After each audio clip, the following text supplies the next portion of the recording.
사도행전 16장 25절에서 26절까지 말씀을 다 같이 봉독하겠습니다. 한밤중에 바울과 실라가 기도하고 하나님을 찬송하며 죄수들이 듣더라. 이에 갑자기 큰 지진이 나서 옥터가 움직이고 문이 곧 다 열리며 모든 사람의 매인 것이 다 벗어진지라. 아멘. 인사 나누겠습니다. 오늘은 참으로 좋은 날입니다. 우리 모두에게 좋은 일이 일어납니다. 한 번 더 인사합니다. 모든 것이 하나님의 은혜입니다. 할렐루야. 오늘 뜻깊은 추수감사절을 맞이하여서 사도행전 16장 25절 26절 본문으로 하여 한밤중에 드려진 기도와 찬송 같은 제목으로 말씀의 은혜를 나누기 원합니다. 제목을 한번 크게 따라해 주시기 바랍니다.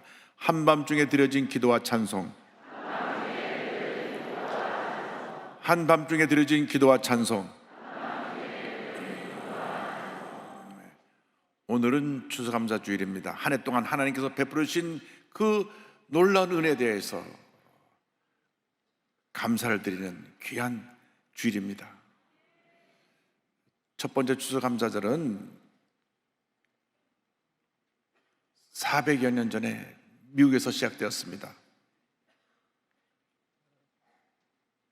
영국에서 102명의 청교도들이 신앙의 자유를 찾아서 메이플라워라고 하는 배를 타고 영국 플리머스를 떠나서 65일 동안 긴 항해를 합니다.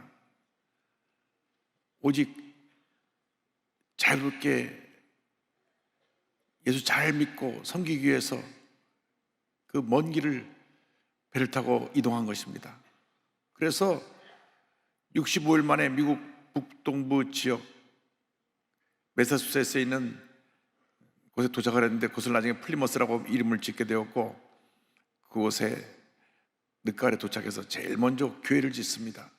이 교회를 짓고 그의 겨울을 지나가는데 긴 여행으로 인한 그 피곤하고 지친 몸에 질병에 추위에 굶주림에 약 절반 가까이가 세상을 떠났습니다.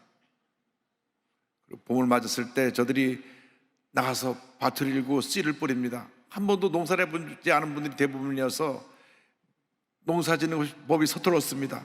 그러니까 그 지역에 있는 착한 원주민 인디언들이 와서 농사짓는 법을 가르쳐가지고 농사를 지어서 1621년 가을이 되었을 때 저들이 곡식을 거둬들이고 감사 예배를 드립니다. 마땅히 먹을 고기가 없으니까 야생에 다니는 칠면조 잡아서 음식을 해가지고 3일 동안 잔치를 하면서 자기들에게 농사법을 가르쳐준 인디언을 초청해서 감사의 축제를 갖게 된 것이 첫 번째 추수감사절이고, 이 전통이 미국 북동부 지역부터 시작해서 온 지역으로 퍼져서 미국 전 지역에서 11월 달이 되면 추수감사절기를 지키게 됐습니다. 그러다가 미국이 노예 문제로 에브라함 링컨 대통령 때 남과 북이 나뉘어서 전쟁을 하게 되었는데, 한참 전쟁 중인 1864년 미국의 16대 대통령인 에브라함 링컨 대통령이 이 어려움 가운데 우리 감사해야 된다. 11월 넷째 목요일은 생스기빙데이, 감사의 날이다. 그래서 국경일로 정했습니다. 그래서 미국에서 가장 큰 국경일이 추수감사절인데 수, 목, 금, 토, 일 닷새를 이 추수감사절 절기로 저들이 지킵니다. 그래서 이 아름다운 감사의 전통이 복음이 전해진 곳마다 각 나라에서 지켜지게 되었고, 오늘날 우리 대한민국에서도 11월 셋째 주일을 감사주일로 지키고 있는 것입니다. 이 감사의 전통이 미국을 오늘날 세계 최대 강대국으로 만들었습니다. 미국 문화는 감사 문화입니다. 그들이 Thank you, 감사합니다를 입에 달고 삽니다. 어디를 가서든지 가서 물건을 살 때도 사는 내가 돈을 내면서 땡큐하고, 물건을 파는 사람도 땡큐하고. 미국에서는 거지들도 수준이 높아갖고 달러를 1불 5불 주면 우리한테 뭐라는지 아십니까? God bless you. 하나님이 당신을 축복하기 바랍니다. 본인이 하나님의 축복을 많이 받아야 되는데 오히려 우리 보러 God bless you. 하나님이 당신을 축복하기 바랍니다. 아주 미국 거지들은 수준도 높아요. 영어도 잘하고 또 동양에는 축복도 해야 하고 God bless you, God bless you. 어쨌든 그래서 미국이 복을 받아서 세계 최대 강대국으로 부강한 나라로 잘 살고 있는 것입니다. 여러분, 우리 신앙생활의 가장 중요한 모습이 감사입니다. 왜냐하면 나 같은 죄인이 구원받아 하나님 자녀가 되었기 때문에 우리 삶은 예수 믿는 그날부터 하나님 갈 때까지 첫째도 감사요, 둘째도 감사요, 마지막도 감사인 것입니다. 죄와 절망 가운데 살다가 죄와 절망 가운데 죽어갈 수밖에 없었던 우리들이 웬일인지 하나님의 택함을 받아 예수 믿고 하나님의 자녀가 되었으니 이것은 일생일 때 기적이요 축복이요 은혜인 것입니다. 영원한 감사의 제목인 것입니다. 절대 감사의 삶이 우리 일생을 하나님의 큰 은혜와 축복으로 인도하는 것입니다. 오늘의 말씀은 사도 바울이 제2차 선교 여행 때 빌립보에서 일어난 일입니다. 그러니까 복음을 전하러 다니는데 거기 점치는 귀신이 들린 아이가 따라다니면서 자꾸 괴롭게 합니다. 그래서 귀신을 쫓아내버렸더니 더 이상 점을 칠 수가 없게 됐어요. 그러니까 이 아이를 통해서 돈을 벌던 주인이 화가 나가지고 사람들을 선동해서 바울과 실라를 붙잡아서 끌고 갔습니다. 이 사람들 유대 사람들인데 우리가 알지 못하는 이상한 풍습을 전하고 이 성을 설안하게 한다. 그래서 저들을 막 옷을 잡아찢고 매를 때렸습니다. 심하게 때리고 감옥에 던져 넣었습니다.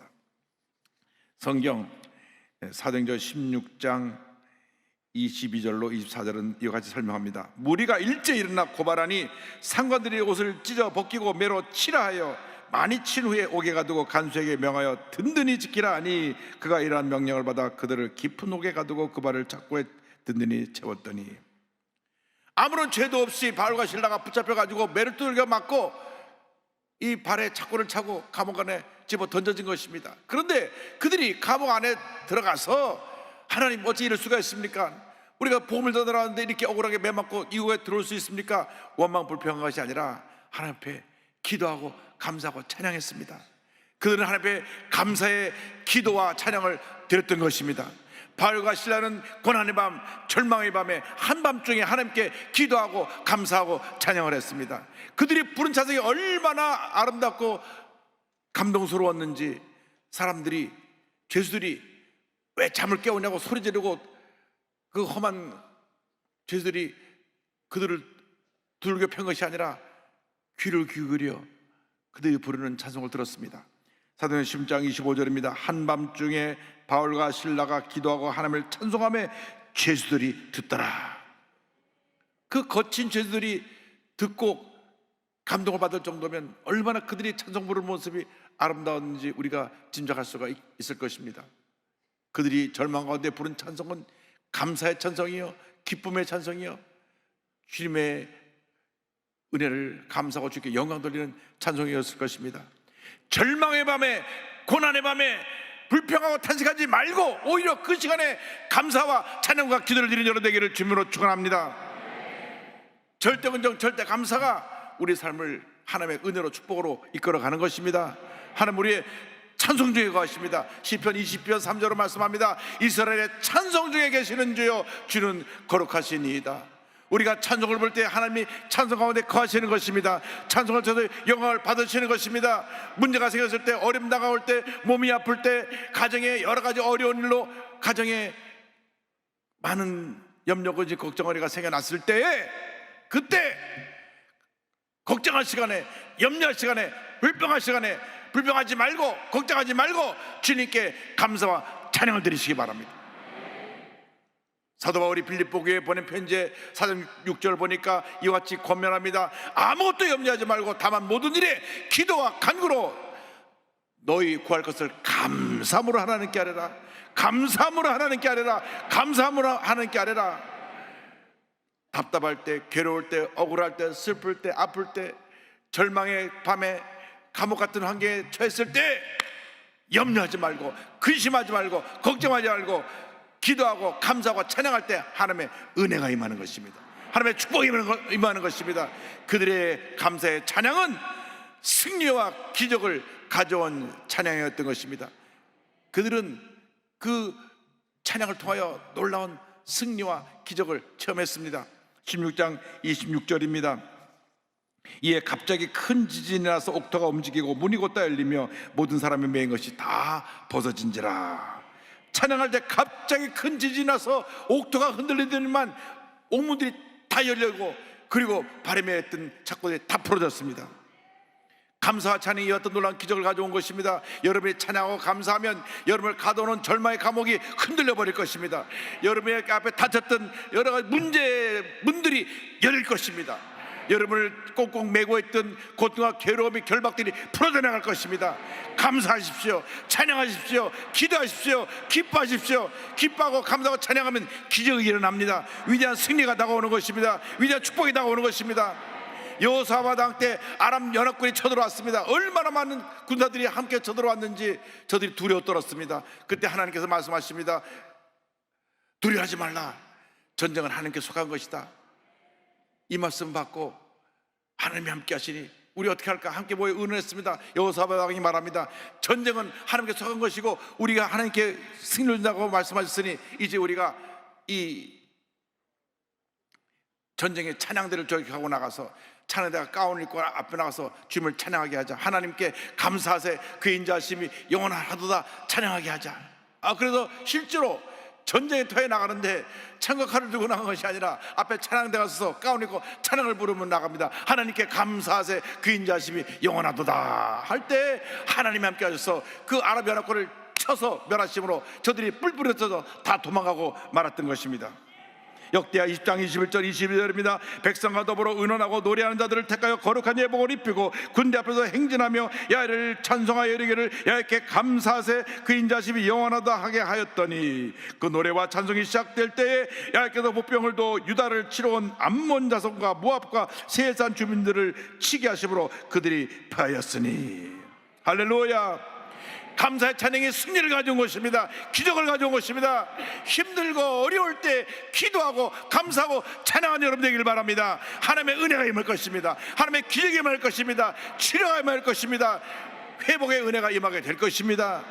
감사하고 기도하고 찬양하면 여러분을 가둬놨던 절망의 감옥을 하나님이 흔들어 버리실 것입니다. 여러분 앞에 닫혔던 모든 문제의 문들이 다 열려질 것입니다. 여러분을 묶고 있던 모든 고난의 사슬들이 다 풀어질 것입니다. 염려할 시간에 감사하고 걱정할 시간에 찬양하고 괴로워할 시간에 감사하며 나가는 여러분 모두 되기를 주님으로 축원합니다.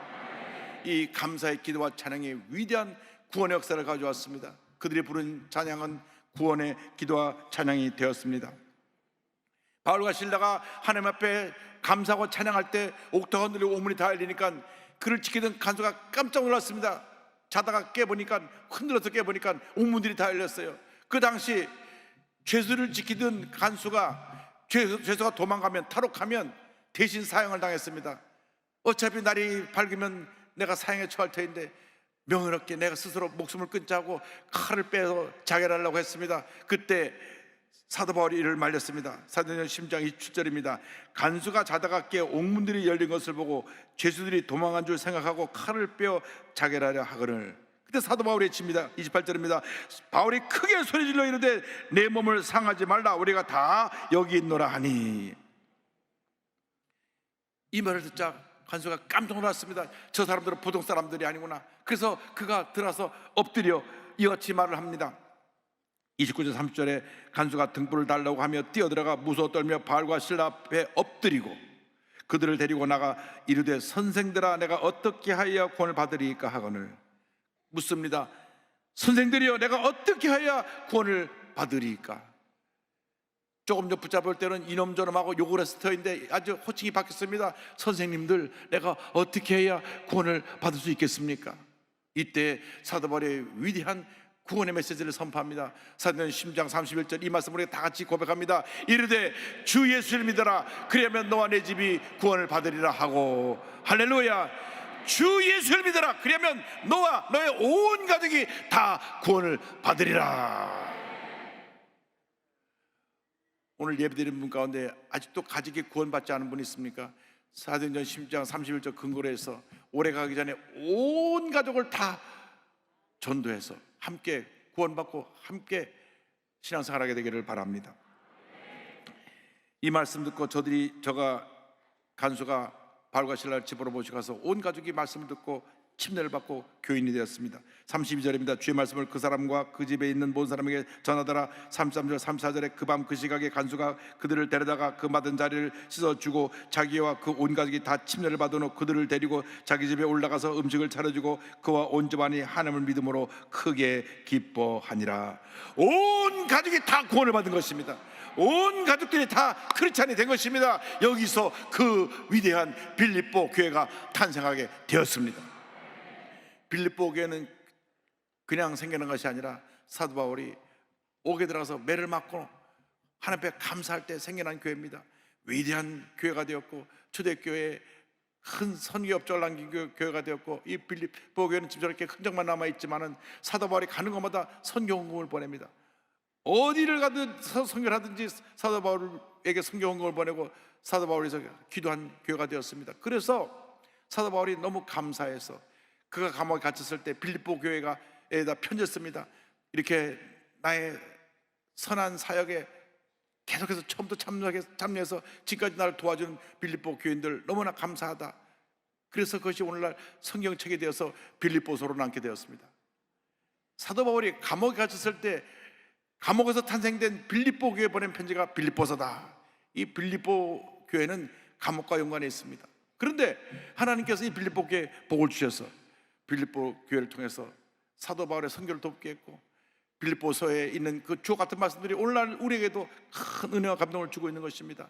어떠한 절망에 처했다고 할지라도 천국 소망을 가지고 우리가 믿음으로 전진해 나가야 되는 것입니다. 위대한 믿음의 용사가 되어야 되는 것입니다. 누가 나에게 뭐라고 한다고 흔들리고 낙심하고 상처받고 하는 것이 아니라 입만 열면 감사하고 또 감사하고 또 감사하고 또 감사하고 또 감사하는 여러분 모두가 되기를 바랍니다. 불평하고 원망하고 부정적인 얘기를 하는 사람은 무슨 일 해도 되는 일이 없습니다. 그러나 감사하는 사람은 하나님이 복을 주셔서 안 되는 일도 잘 되게 만들어 주시고, 절망이 반해 희망이 되게 만들어 주시고, 슬픔이 반해 기쁘게 미미 되게 만들어 주시고, 질병이 반해 건강이 되게 만들어 주시는 것입니다. 여러분 감사해야 됩니다. 제가 며칠 전에 서울 역조방천에 있는 우리 성도님 집에 신방을 갔는데 한 평 반도 안 되는 것 같아요. 둘이 앉기가 어려우니까 혼자 이렇게 새우삼 자기 살 수밖에 없는 그런 환경에서 계신데 부형님이 또 몸이 아파요. 그런데도 주님 앞에 감사하고 예배드리는 모습 보면서 내가 큰 감동을 받았습니다. 여러분, 우린 감사해야 됩니다. 어떤 어려운 환경에 있다 할지라도 우리가 감사하면 감사가 우리 운명을 바꿔놓는 것입니다. 우리 삶에 하나님의 큰 은혜를 가져오는 것입니다. 나 같은 죄인이 구원받아 오늘 여기까지 오게 된 것은 주님의 은혜입니다. 주님의 은혜를 감사하는 여러분 모두가 되기를 주님으로 축원합니다. 다니엘 비틀 목사님이 계신데, 이 목사님이 하나님의 은혜라고 한 찬송을 지었는데, 이 찬송에 곡을 붙인 분은 제임스 맥그라나한이라고 하는 목사님이 곡을 붙였습니다. 이 곡이 무디 목사님과 함께 사역하시던 생키 목사님이 찬송을 만들어서 보험성을 만들어서 1883년에 소개가 됐는데, 그 찬송의 배경은 그 에브라임 링컨의 그 남북 전쟁과 연결되어 있습니다. 위틀이 군인으로 대령으로 소령으로 참여했는데 그가 부상해서 오른팔 잃어버리고 불구가 돼서 붙잡혀 포로 수용소 병원에 누워있게 됐습니다. 이제 전쟁이 끝나면 풀려날 터인데 팔이 하나가 없어요. 이제 젊은 내가 앞으로 어떻게 살아갈까 낙심됐습니다. 그래서 우울한 마음으로 고개를 들어 주위를 보고 있는데 마침 신약성경에 놓여 있는 것이 보였습니다. 그래서 신약성경을 가지다가 이렇게 하나 한 페이지 넘겨봅니다. 어떤 말씀은 감동을 주기도 하고, 어떤 말씀은 이해가 안 되기도 하고, 어떤 말씀은 받아들일 수 없기도 하고, 그래서 성경을 시간 날 때마다 읽고 잠이 들었는데 어느 날 밤 간수 가서 막 자리를 깨웁니다. 여보시오 지금 한 어린 병사가 막 죽어가고 있는데 죽음의 두려움 속에서 울부짖으며 기도할 사람을 찾고 있으니까 당신 가서 기도 좀 해주시오. 나는 크리스찬이 아니라고. 거짓말하지 말라고. 당신 성경에 있는 거 다 봤다고. 그래가지고 자다가 깨어서 그 간수에게 이끌려 어린 병사가 온몸에 상처가 죽어가는 곳을 가서 보게 됐는데 막 고통 속에 부르짖으면서 죽음의 공포가 두려워가지고 막 울부짖고 있는데 기도해달라고 하니까 그가 그를 붙잡고 기도합니다. 그의 회고록을 보면 이런 기록이 나옵니다. 나는 병사의 손을 잡고 무릎을 꿇었다. 짤막한 말로 먼저 내 죄를 고백하고 용서해달라고 예수 그리스도께 기도하였다. 나는 즉시 주님께서 내 죄를 용서해 주셨음을 믿게 되었다. 먼저 본인이 그 자리에서 예수 믿었어요. 그리고 나는 그 청년을 향해 간절히 기도하였다. 부르짖음에 울부짖던 청년은 내가 하나님의 구원의 약속을 믿게 해 주소서 하고 기도하자 순간 조용해지더니 내 손을 꽉 잡았다. 내가 꿇었던 무릎을 펴고 일어나자 그는 이미 죽어 있었다. 그의 눈물 어린 얼굴에는 평안이 가득하였다. 믿기 힘든 놀라운 일이었으나 하나님의 구원의 역사임을 확신하게 되었다. 하나님께서는 그에게 죽음 직전에 그리스도를 알려주시기 위해 나를 강제로 이끄신 것이다. 그리고 나를 통하여 그리스도의 보혈의 공로로 죄사함 받은 것을 선포하게 하신 것이다. 나는 하늘나라에서 그 소년을 만나기를 고대한다. 할렐루야. 전쟁이 끝나는 그런 잠깐 회사에 취직했다가 평생 주의종의 길을 가기로 해서 이제 신학을 공부하고 목사가 되어 무디 목사님을 도와 평생 복음 전자로 그의 삶을 마칩니다. 그가 전쟁이 끝나고 나서 어느 날 그때 그 선의 모습을 기억하면서 하나님 주신 감동을 받아 지은 찬송이 하나님의 은혜로입니다. 제임스 맥그라나는 한 목사님이 곡을 붙였는데요. 죽음 같은 정막이 흐르는 둥근 천장이 있는 방에서 나는 하나님께 뜻대로 써주소서 하고 나의 모든 삶을 마쳤다. 무디 부흥사 그 전도사에게 함께 따라다니며 복음을 전하다가 어느 날 밤에 그때 그 손이 기억나면서 하나님의 은혜로 내가 여기까지 왔습니다 하고 고백해서 지은 찬송이 하나님의 은혜로이고, 이것이 1883년 곡이 발표되어서 오늘날까지 수많은 사람들에게 큰 감동을 주고 있습니다. 이 찬송이 지어진 지 벌써 140년 정도 지났네요. 그 찬송 우리가 지금 부르고 있습니다. 하나님께서 오늘 우리 모두에게 큰 은혜로 함께 해줄 줄 믿습니다. 여러분 일생이 감사로 넘쳐나는 일생 되시기를 주님의 이름으로 축원합니다. 축원합니다. 축원합니다. 기도하겠습니다. 사랑과 은혜와 자비가 원하신 하나님 아버지, 나 같은 죄인을 살려주셔서 하나님 자녀 삼아주시고 오늘 이 시간 여기까지 인도하신 은혜를 감사드립니다. 우리의 남은 열생이 주님을 향한 넘치는 감사의 삶이 될 수 있도록 주님 함께 하시고 은혜 내려 주옵소서. 예수님의 이름으로 기도 올리옵나이다. 아멘.